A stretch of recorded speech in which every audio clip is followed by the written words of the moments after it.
Hello and welcome to Career Stories, the podcast that shares other people's career stories to help you with yours. I'm Dr. Luella Forbes, and each week I sit down with leaders, experts and entrepreneurs to uncover the stories behind their careers. At the end of each month, I'm joined by Associate Professor Michelle Gander to explore how those conversations might help you on your career journey. Listen every Wednesday for the latest career story. I first came across today's guest, Dinda Timperon, as leader of a community over 10,000 women focused on growth and development. She's built this program over 2 years and provides support, coaching and mentoring to women across Perth. But the moment I knew I needed to meet Dinda was when I realised that she does all of this in her spare time. Her actual job is Head of Cybersecurity Engineering at one of Australia's largest wealth management organisations. Dinda, I can't wait to find out more about how you got here, like doing both of those roles. Welcome to Career Stories. Thank you, Luella. Looking forward to having a chat today. Great. So you are currently Head of Cybersecurity Engineering at one of Australia's leading wealth managers. Let's start with some basics. What is a wealth manager?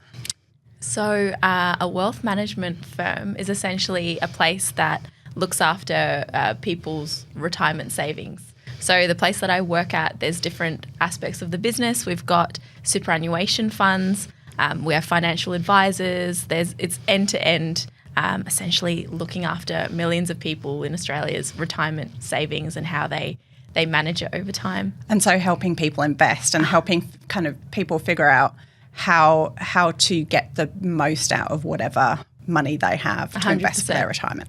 Yeah. Okay, great. So then what is cybersecurity and what does engineering mean in this context? Yeah, absolutely. So cybersecurity is essentially stopping digital attacks from entering your environment in the simplest term. So our job is to stop hackers, to stop threats, to stop the external bad guys from getting into the digital systems. And in our context, it's to essentially make sure that people's retirement savings are secure from all the outside threats. And so does that include things like phishing? Yes, all absolutely. Those text messages that you get where you say you owe us, $12, click on this link to pay your bill and those type of things? Absolutely. So phishing fits right into that, and that's a really common one, right? So the SMS and email, they say that business email compromise is one of the top types of ways that the bad guys get into an organisation. Yeah. I keep those bad guys out. Yeah. So what is it you enjoy about your current job? So I've always been one that loves to push myself physically and mentally, and I find that cybersecurity is a very complex role. So it feels like you're always running after something that's moving at a rapid pace. So I love the complexity, but more than anything, I just love people. So in my current role, I oversee a national team. There's staff throughout different parts of the country, and I just love to help serve them in their roles essentially. So love dealing with people, and I love trying to solve the complex. Yeah. Yeah. And because I would imagine that there's quite a lot of different types of problems that you would be dealing with day to day, because you'll have, this is just kind of my loose understanding, not knowing really very much about cybersecurity, but I would imagine that you would have some kind of proactive stuff that you need to do to kind of make sure nobody can get in, but also reactive stuff so that when those bad guys are trying to get in, that you're able to kind of manage and respond to it quickly. Is that absolutely. a good summary? That's a really good summary. So essentially a big part of my role, so cybersecurity is split in a couple of paths. So we have cybersecurity engineering. We're the ones that build the fences. So we're the ones that put the protections on the company. We build the locks, we build the alarms, basically, like to put it in a nutshell, so that we can sense when someone's coming in. And then we do have a response team that 24/7 just monitors, and they respond if something were to happen. So they're the more reactive side. What I'm in charge of is the proactive side of building building the protections for the business. Yeah, so it's kind of like when you have your burglar alarm and your protective grills and your security door and your expensive locks and all of those kind of things on your house. It's all of those kind of We put the locks on the doors, we put the security alarms in, we put all the sensors. Yep, 100%. Yeah, fantastic. And so what kind of skills and capabilities do you have in your team? What do you look for? So we are made up of 2 main streams, but they're all engineer-based. That being said, there's a lot of good technical people out there, but what I really look for in my team is curiosity and drive, because I feel that technical skills can be built over time, but the thing that you can't teach is character, and I don't think you can teach drive.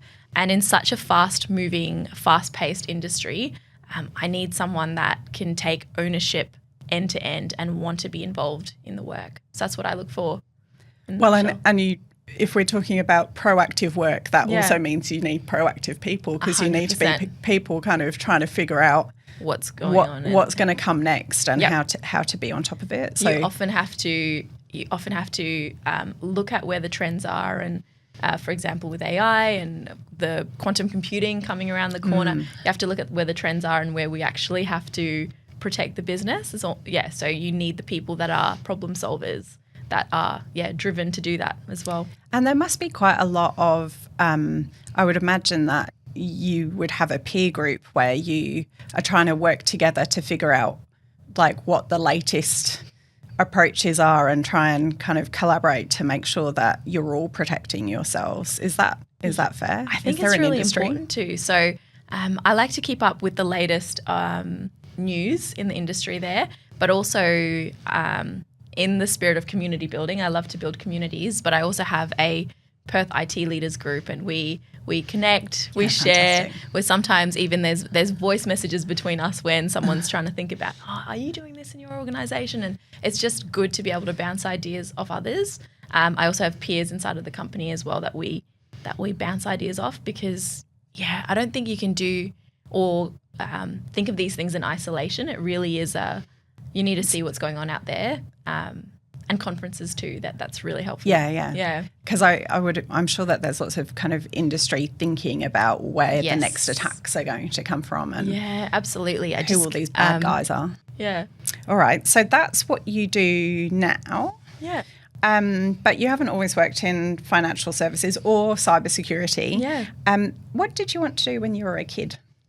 So when I was a kid, all I knew is that I loved people. I've always been one to want to be around people, but I love challenging problems. That's about as far as I knew. I think no one really knows what they want to do as a child, but I loved experiences, dealing with people and challenging problems. And that not knowing, I think, is what got me into joining the Air Force. So Amazing. That's how I started the career. So joined the Royal Australian Air Force. When I first joined, I actually didn't know what I wanted to be. I remember calling up Defence Force Recruiting and just saying, after seeing one of those shiny ads, and just saying, hello, I'd like to join the Air Force. And then they asked, like, okay, what would you like to do in the Air Force? And I just said, I don't know. Well, I don't think you do know when you're young. You don't. What you don't really know what companies do. No, you don't really. And you're not really, you just have a slight understanding. So I remember seeing in my yearbooks over the years in primary school and in high school, I said I wanted to be a lawyer, but I don't actually know the reason why. I think it was just you heard about it. Maybe it was a combination of watching Legally Blonde or something and saying, I want to be a lawyer. But then I've always known I wanted to, solve complex problems, and I kind of fell into the path, but with alignment of what we enjoy doing. So ended up going down the Air Force path, becoming... And how old were you when you joined the Air Force? Did you go to university first? Or? I was 17, so I did... Amazing. Yeah, so I essentially did my uni degree through the Australian Defence Force Academy in Canberra. So they have the uni part with University of New South Wales, and you do your military training alongside it. So spent 4 years there,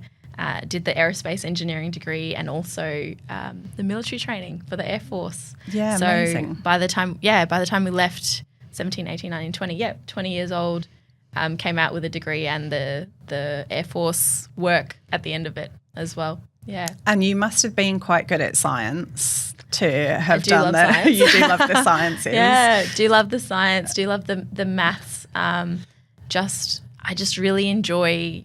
That being said, I also love like the arts and English. I feel like we're all so multifaceted. But I really hate it when people put you in a box one and or just the kind of other. assume that you must be because or I the did other. an arts degree, and lots of people kind of assume that because I did an arts degree that I'm terrible at numbers, and actually that's not true. I'm quite good at numbers Yeah, too. there you go, 100%. And that goes to show, right, just because you're one, it doesn't mean the other side is lacking. It's just that's what you pursue. So yeah, I love that. And that's why when getting to know people, you really like to see all parts of the person, because it's more than just a particular Exactly. Yeah. And so, you know, you're 20, you've done your training, and you've done your degree, and then you have to go and serve. Yes. What does that look like? So then you're a fully fledged Australian Air Force, like Royal Australian Air Force officer, and you're also an engineer, like fully fledged engineer. So the first year you do you're such a baby. Yeah, 20. So out you go, you get told you're posting, and then the first year was a rotational year. So you rotate across 4 different areas as a graduate engineer. Try things out. Yeah, you try different things. But in one of my rotations in that first year, I saw there was a section inside of the Air Force which had a whole bunch of people there, but there wasn't really anyone managing it. So I just started to bring them all together, manage it, make it run. And then in that space, they made me the appointed officer in charge of that section. It was like 14 people to start off with. So that was the first introduction into, you can become like this person that helps like lead others, organize things.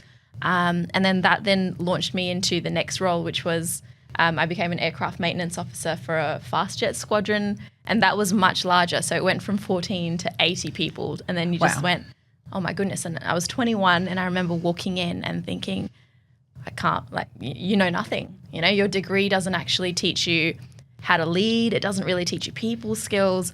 And I found that it was in that role that was really the launch pad for me in learning how to navigate like different personalities and how to actually lead well in a way that inspires others and motivates them to want to do the work, apart from the fact that you're just in that role. So rather than just through figure or like figurehead, actually wanting to work alongside. So that was the start of that, which was amazing. And how did they feel about having a 21-year-old woman in charge?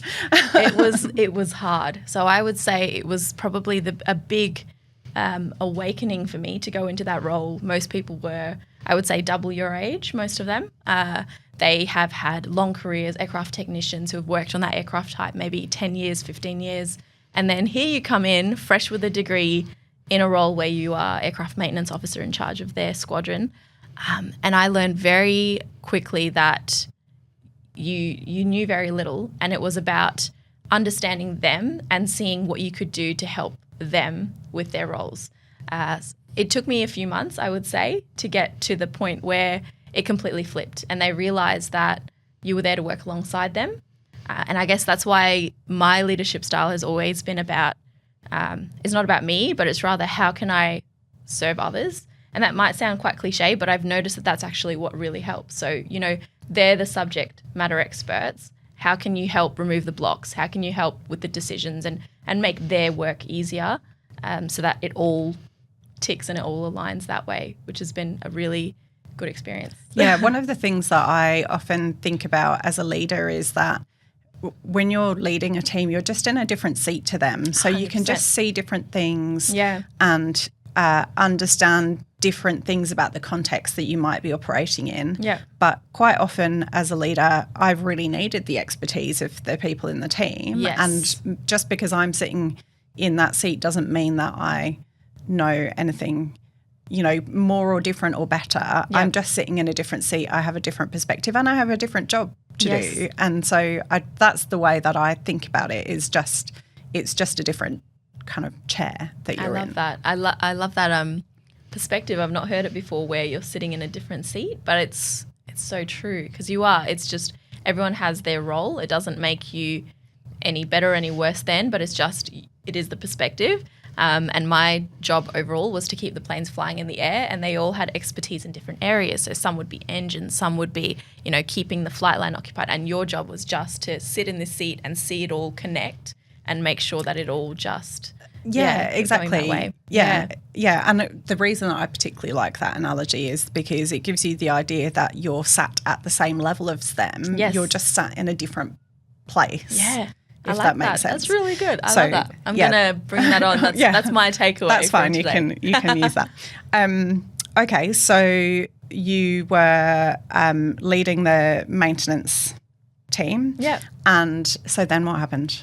So after that experience, I did some other roles like project engineering work, but I had the opportunity to actually go to work in flight test. So I got to go across to National Test Pilot School in the USA and learn how to experimentally test different aircraft types. So like operationally test different aircraft types. That was an amazing experience. You got to work with people from the US, from Singapore, from other countries, and then bring that knowledge home and then work in the field of flight test.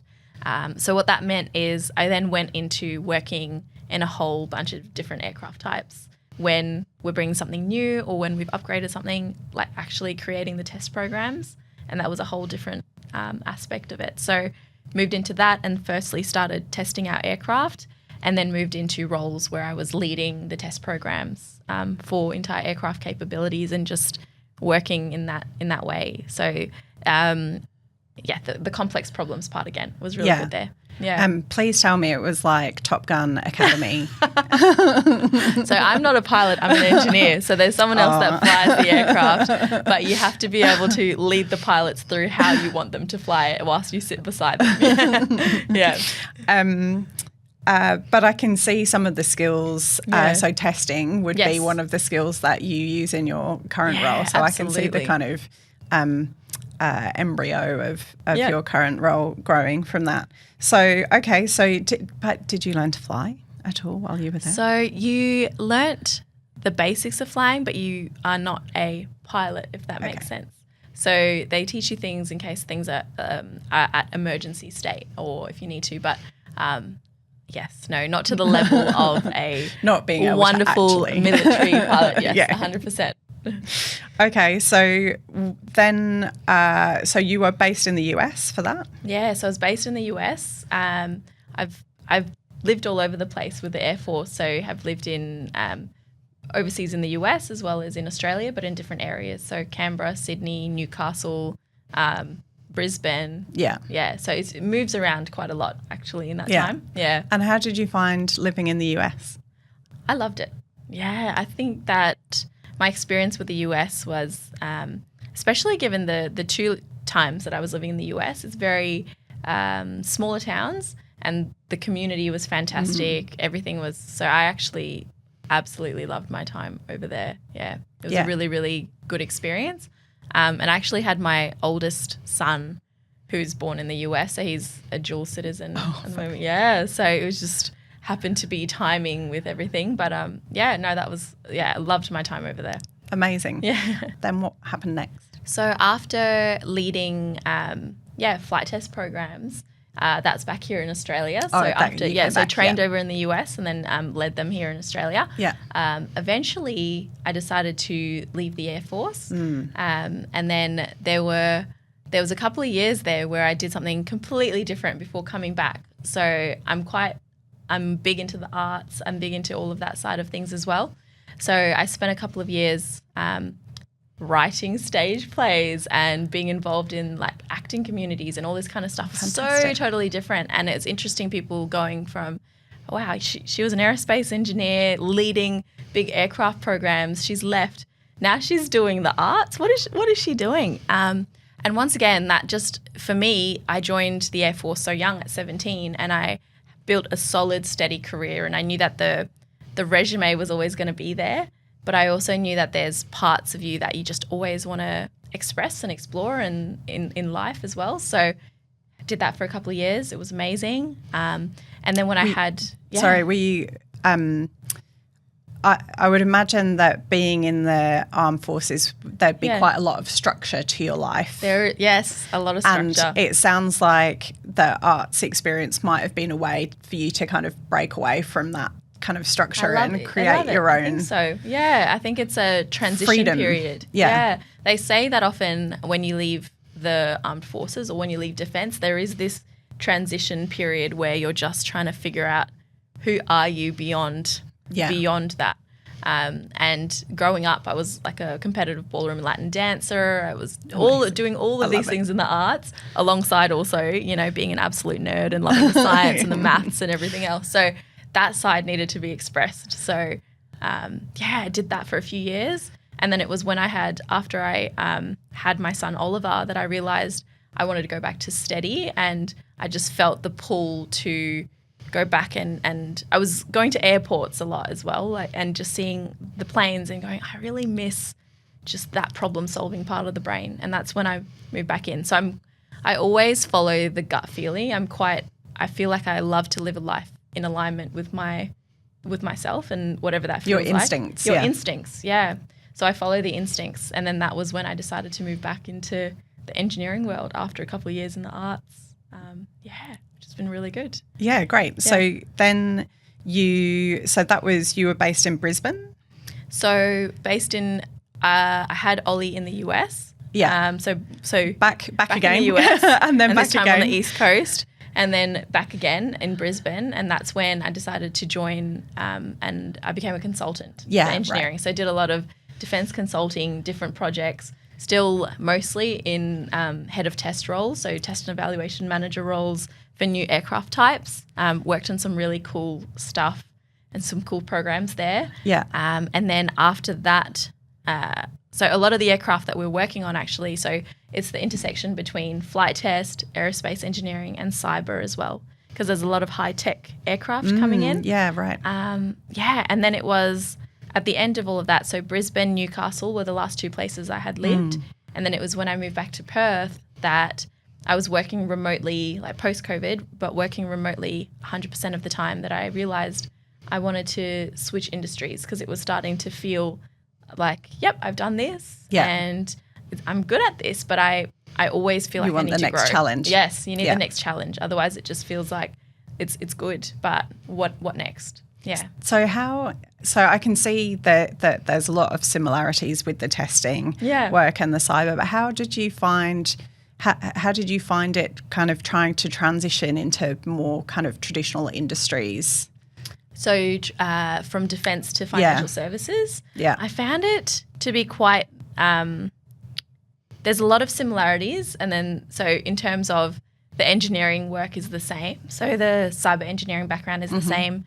The business impact part was the part that changed. So understanding, the business impact for defence is if something goes wrong, it's, potential nation.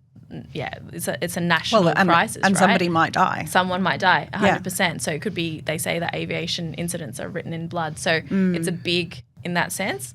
Then to think about, okay, if I move to financial services, what does that mean? And then the impact is people could lose their retirement saving, the impact to the company, reputational impact. So it's just transitioning that side was the biggest one, and understanding the regulations, because financial services is very highly regulated environment, and it's now considered critical infrastructure as well. So it has a whole bunch of stuff there. So just a different perspective, really. Yeah, a different perspective. Yeah. Yeah. And then I want to talk a bit about Perth Women's Circle. So I mentioned that in the intro. And so you created that, I think, 2023. Yes. Yes. Maybe can you tell me a bit about what is Perth Women's Circle and what inspired you to create it? Yeah. So the thing that inspired me to create Perth Women's Circle was, I think it just came from a very human need of connection. I had moved back to Perth and I actually just wanted to find like-minded women. And something that I noticed is that a lot of women, when we are, juggling different things, you're juggling your family responsibilities, you're juggling work, you might be really ambitious and you're out there, but you feel quite disconnected from other like-minded women. It can feel quite isolating. I felt it myself being in a very male-dominated profession and just like, where are the other women like me who I could bounce ideas off, who we can, grow together and build. So it came from the want, like my own want of what I wanted to see. And I wanted to have discussions on growth. I wanted to have a village that supported each other and not – sometimes there's industries where you find people feel like their spots are limited, and so women are competing against each other rather than actually uplifting each other. And I wanted to shift the conversation to abundance and like-mindedness. So I remember in September 2023 just saying, I'm going to create my first Perth Women's Circle event. I've also always loved coaching and growth and have always done that alongside. So I thought I'll just build these events. I'll see who comes. And the first event was at the beach. And then when the time started, there was no one there. It was just me sitting at the beach. And I thought, that's okay. I get to see a beautiful sunrise at the beach. No one's here. But then a few minutes later, a couple of people came and they said, is this the women's circle? I've seen your face. I'm like, oh, yeah, come on. Let's talk about cultivating joy was the first topic. And then a few more people came and I just realized people were just running a bit late because I had set it so early at 6:30 in the morning for a women's circle on a Saturday. I learned from that one. Don't set events at 6:30 in the morning. And then there were 5 at the first circle. And Amazing. I just thought, it just felt so good. And the conversation was so rich and it was just amazing to connect with other women. Only one of them I knew. One of them was my best friend who I begged to come. She's not a morning person. I said, please come to my first women's circle. And then from the first event, through word of mouth, and I also had someone recording so that people could see, what is a women's circle? What's it about? I had 80 at the second event. And then it just continued to build from there. And I realized the need for connection with like-minded women in a space where you don't have to be anything other than who you are. So the authentic part, and where we can talk about different topics and grow and brag about our wins without judgment. Yeah. And it's grown a lot since then. That must be so rewarding. Yeah, it's been amazing, and it just feels like this vision and this community has come to life. And I've always been about depth more than I've been about like how big is something in numbers, but it's actually just gone both ways, and it's been incredible. So there's now been, I calculated there's been over 1,000 women at the live events. We've had some virtual ones as well. And then I have a run club and other things that have offshoot off that because people just want community and event and with other like-minded. It's been really, really cool. I love it. It is really cool, although I would argue the run club is slightly too early in the morning. Yeah, that one is pretty early, 5:45 on a Tuesday. Because I had thought about going to that. You should come. Okay, maybe. Yes.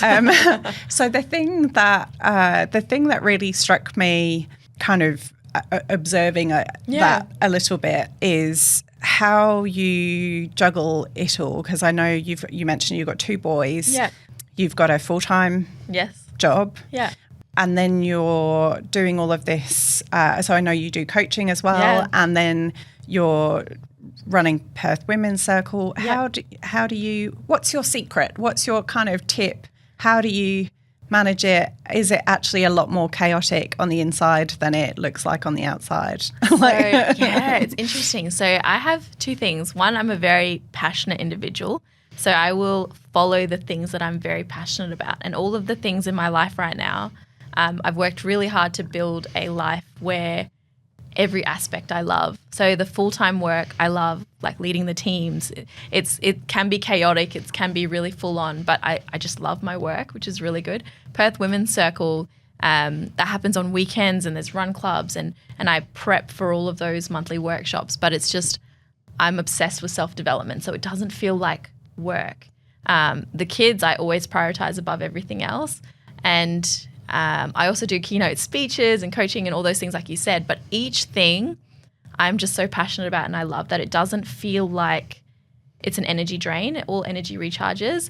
But the other big thing that I think I would say is I'm very big into managing my energy, and I do set healthy boundaries. So I know that things are cyclical, and there could be some months where you go, okay, or some weeks. Last week, for example, was a very push week for me. I was in Sydney in meetings from 8 a.m. till 9 p.m. at night, and then come back, kids, and then activities. And it was a very push week.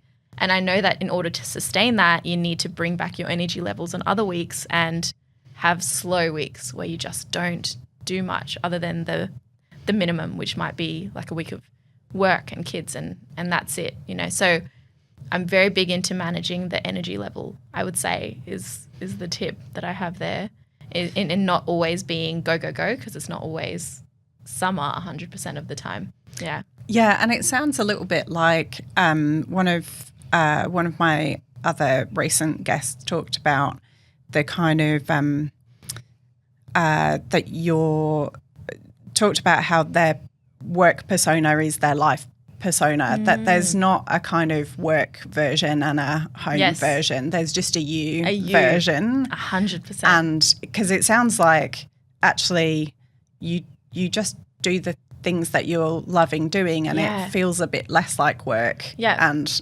then to home. me, it just feels like life. Yeah. And that being said, there are days obviously where you go to work and you feel drained and you just say, I feel like I don't have energy in the tank. I don't want to do anything else. And on those days I honor myself and I don't do anything else. And maybe that means just, you know, with the kids, like don't cook dinner or just get takeout. We just watch stuff. We go to bed. Like there are days like that. It's You're so human important. too. We're so human. But it's about, for me, it's all life, and it's just the energy level is a big one for me. Okay, and so it's about where you spend your time. Where you spend your time. Yeah. Yeah. Okay, great. And saying no to things as well is important. So what does work-life balance mean to you then? Yeah. So for me, and I think this probably connects to the previous thing, I don't think there's a work or life balance. I just think it's about being present in whatever moment you're in. So if I'm at work, I'm fully present at work. If I'm with my women's circle, fully present here, fully present. Yeah. And then with my kids, when they're home, I am fully present with them. So I don't feel like there's a juggle. It's just more like this is your life. You're here for a short period of time, and it's just whatever environment you're in that environment. And to me, if you are fully present and you're not trying to juggle, because I've also been there where, you know, the kids are there and I'm like, oh, there's a Teams meeting or what, and there's the juggle. That's when you feel unbalanced. That's when you feel off kilter. But when you actually slow it down and you just become present in whatever moment you're in, you actually find that level of balance for yourself. That's what I think. I really like that. That's something that I've been working on a lot recently, is trying to be. And it's actually one of the reasons why I'm doing the podcast in a studio and not on Teams or anything. I love that. Is because I want it to be the best conversation it can be. Yeah. And me being present and us being present, I think makes the quality much better. I agree. And there's so much to that, right? Because when you're on Teams, you could have emails up, you could be doing all these other things, and it's just a million and one places. But there's also a different energy about being in the room, and you're here, like you're doing a podcast right now. So in real life. In real life. It's fantastic. That's really good. And so you've talked about your kids a little bit. Yeah. Has being a parent changed how you work at all? Massively. So I think pre-kids, I don't know, you just had, for me, like the time has always been full, but it was filled up with other things. But I'm very cognizant of the fact that I have both sides of myself, where I'm very ambitious. I've always been very ambitious, and I want an amazing career and all these amazing things. But I also want to be an amazing mum to my sons. And I know that they're only little for such a short period of time. So what it's made me do is it's really made me just be really intentional in the time that I am, you know, at work or in the time that I am doing certain things.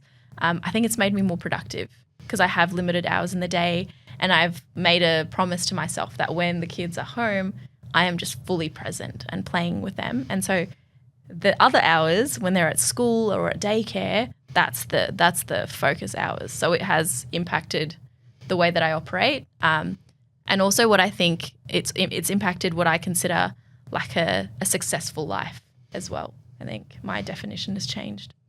Well, that was going to be my next question, because you talked about ambition. What does success look like to you? So it's changed a lot since before, because when I was younger, especially early 20s, pre-kids, for me, the definition of success was just achievement. Like whatever the achievement is, all the title, the most money, like all of that stuff. To me, I was like, that's success. Like what Be looks senior, like, get promoted, yes, work somewhere. There's very cool. linear, Yeah. 100%, like external success. And now what I realize is that some of that success, because I've been in roles where there have been some roles where I've gone for it because it's so competitive, everyone wants it. And then you get it. And then when you get in the role, you're like, why am I here? Yeah. You know, and you realize it's empty because it's not in alignment with your values. You just got it because it sounds cool. Yeah. And you're there. To me, success now means also the holistic individual. So success in work is important, but also how's your family life? How's your health? How's all of that? And I really am cognizant of like the freedom, the time availability to do the things you love, and not just what do I call it? It's like getting a promotion but with burnout. So there's levels to it where you could be picking jobs that could burn you out, but you go there because it sounds really good. But I think there's the ability to do both. I think I'm finding that balance, and I'm very set on my non-negotiables in life. And I realize you can do both, where you can be in really cool roles which have the traditional achievement side where people go, oh my gosh, like that's a really cool role, and you're in a head of role for leading a national team. But internally it's also balanced and life is balanced and fulfilling. Yeah. That's success. Yeah. Yeah. Me. Yeah. It's really interesting, the talk about ambition, because this is something that I've always struggled with. So I've had that thrown at me as a criticism that I'm very ambitious. Yeah, and I see that as an amazing thing. And that's seen as a criticism. Yeah. And so then I've spent some time going, oh, I'm not really ambitious, but I probably am. I think you can just own it. And I really loved Kamala Harris got interviewed on, I think it was on a podcast actually, and got asked about that. And she said, well, what's wrong with being ambitious? Why can't women be ambitious? And I think that that's such a good point. And I think that there is something in society about kind of why ambition is looked upon more, kind of frowned upon a bit more for women than it is for men. And actually men, you know, are encouraged to aspire to be the CEO, and whereas if a woman does that, then there's something that's kind of a bit controversial about it. So I'm really pleased to hear you talking about proudly being ambitious. 100%. And I think that's what I've created in Perth Women's Circle too. It's just a community of ambitious women. And at first when I, said it as such, when I was pulling people in, I knew that it would be polarizing, because I got comments even from women saying, oh, this is exclusive if it's a community of ambitious women. And I'm not trying to exclude anyone, but I'm just trying to allow people who might be playing smaller to realize you don't have to. You can be all of the things that you want to be in this life. So own it. Well, I'm excited about when we clip this conversation to see what the response is. Amazing. So we've talked about kind of your role in being a parent. I'm interested, one of the questions that I've been asking people is how you think your upbringing has actually shaped you and who you are. Yeah, I think it's shaped me in a massive way. The first thing is I went to 8 different schools. And so going to 8 different schools, and a lot of the times, most of those schools, I was in Perth, which is interesting. So we just happened to switch schools all the time. If we were moving suburbs, instead of just keeping to the same school, they'd go, okay, closest school, like off you go, move. And what I realized is that it's hard, like the transition, but it made me so good at making friends. So I realized I could connect with people so quickly and so deeply in such a short period of time. And oftentimes you would need it, because you'd be in a school for 2 years and then off you go, next school, new friends. So that has taught me, I think, how to adapt to change and connecting with people on a deep level quickly. That's something that I've seen in my later years here as well. And the other part is both of my parents were builders. So my mum was a registered builder. There aren't very many female registered builders in Perth. And I remember her going in this male-dominated profession, and she's Indonesian by background. My dad's Italian, but she like walking in and she can speak English well, but she's still got an Indonesian accent and trying to lead and seeing like the ups and downs, but her just owning being in a male-dominated profession. And me seeing that made me realize, oh, that's fine. Like you can do whatever you want to do. You don't have to, for me, it's just more about you don't have to put yourself in a particular bucket. And then I didn't see it as odd that I wanted to join the Air Force. I didn't see it as odd that I was quite a girly girl. I've always been quite like what people say, like feminine, like dance, all this stuff. That when I told my friends I was joining defense, joining the Air Force, they were just in shock because they're thinking, you in defense? But seeing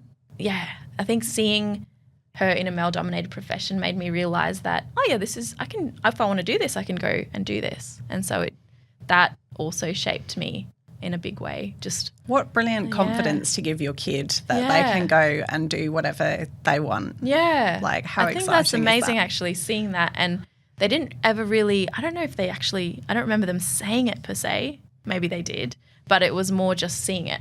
It's can't be what you can't see. Yeah. And just seeing her go to work and go on a building site around all these guys and just, that's normal for me. And then, it made you realize, okay, you can do whatever you want. Yeah, fantastic. I love it.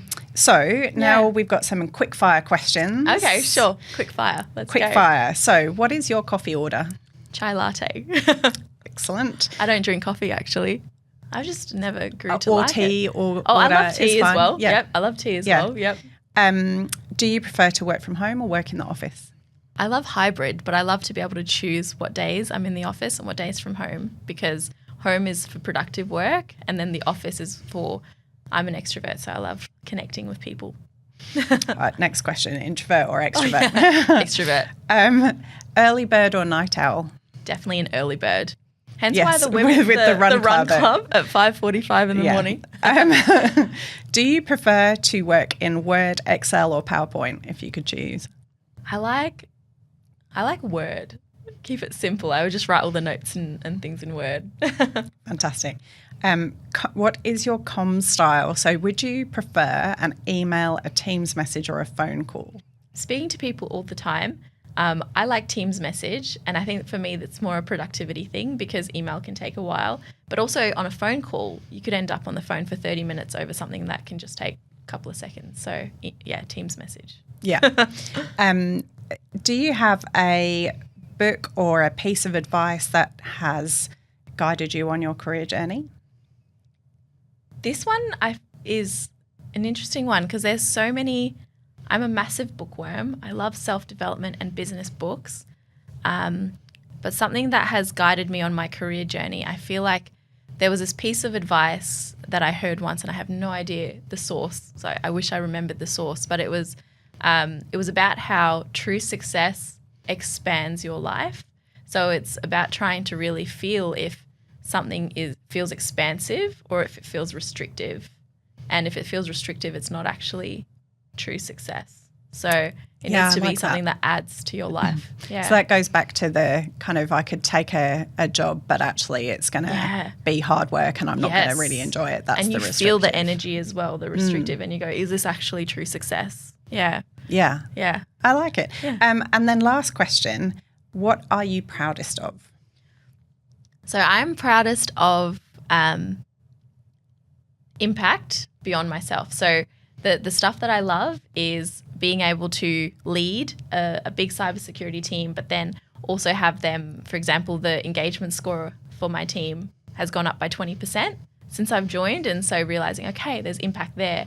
I love building community and seeing the Perth Women's Circle girls actually catch up with each other all the time and see them make their friendships with like-minded people. That makes me proud. And doing it alongside being a mum and makes me really proud. So for me, it's always around the impact side is where I get most of my goosebumps and proud moments. Feeling, 100%. Okay, well, that's a great place to end it. Dinda Timperon, thank you so much for joining me today. I've loved hearing your career story. Oh, thank you so much, Luella. It's been so nice to have a chat. If you enjoyed this episode, please like and subscribe in your podcast app. It helps other people find us. And join me and Michelle Gander at the end of the month for our reflections on this conversation and the rest of this month's career stories. This podcast was produced on Noongar country. We acknowledge and respect the first storytellers of this land and the keepers of culture, and extend that respect to traditional owners and storytellers wherever you may be listening.